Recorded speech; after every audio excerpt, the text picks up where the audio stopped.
kasoo shaqeeyay private sector ka xiliirada ama ganacsiga xorta ay muddo dheer kasoo shaqeynayay arrimaha bulshada oo kasoo shaqeeyay wadanka si dhabahan uga warqabaa dareenka dadka aan ogahay dadka Soomaaliyeed waa dad wanaagsan laakiin hoggaan xumo ku dhacday hoggaan xumadaas iyo dawladdiyo laga shaqaysiin way haddaanu bedelo muddo kooban baan dadka wax uga bedeli karnaa dalka wax uga bedeli karnaa kartideedii baan leenahay aqoontii baan leenahay aragtideedii baan leenahay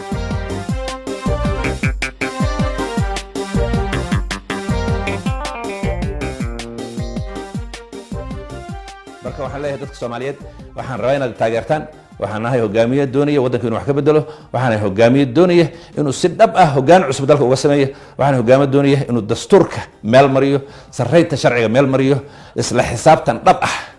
ku guuleysto oo musuqmaasuqa xidisiibo waxaan aaminsanahay daahfurnaantu inay tahay rukunada ugu waaweyn dawladnimada waxaan aaminsanahay dimuqraadiyaddu inay tahay gundhiga horumarinta nidaamka dawliga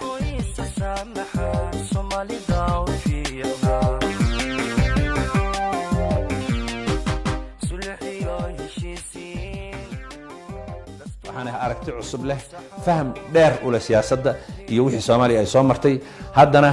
waxaan isleeyahay waxbaad ka bedeli kartaa Soomaaliya hoggaan cusub aan ahayn dadkii hore inay u baahan tahay baan isleeyahay waxay u baahan tahay aragti cusub waxay u baahan tahay shacab cusub oo qabyaaladda laga dhex saaray oo walaalaha Soomaaliya dadkeedu waa dad aad u yar dhul aad u weyn bay degan tahay khayraad badan oo ballaaran leh laakiin waxaa nasiib darro ah hoggaankii baa ka xumaaday dawladdii baa u shaqayn weysay sababtuna waxa weeyaan dadkii hogaaminayay dalka oo lagu aaminay hogaaminta dalka dadkii lagu aaminay mas'uuliyadihii dawladda inay ka shaqeeyaan oo dadka u shaqeeyaan ayaa khayaameeyay ayaa ku tagrifalay ayaa ka shaqaysiin waayay marka waxaan isleeyahay xilligan waa xilligii ugu habboonaa dadka Soomaaliyeed marxaladda ay soo mareen iyo duruufta ay soo mareen isbedel dhab ah haduusan dhicinin waxaa khatar ah Soomaaliya dawladnimadeedu inay soo laaban weyso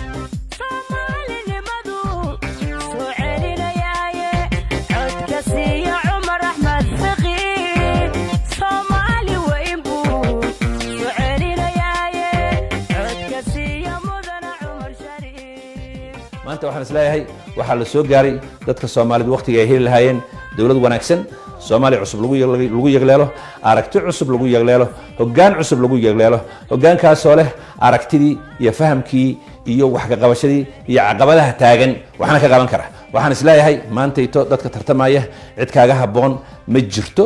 xilka waqtigan hadda la joogo waayo waxaanahay qof siyaasadda ku cusub waxaanahay qof wadanka hadda 20 sano u dambeeyay ka dhex shaqeynayay marka dadka Soomaaliyeed waxaan leeyahay fursadan maantayto insha Allah taala inaad ugu taageertaan inaan wadankeena hoggaankiisa wax ka bedelo masiirkiisa wax ka bedelo qabad dhaba insha Allah taala aanu keeno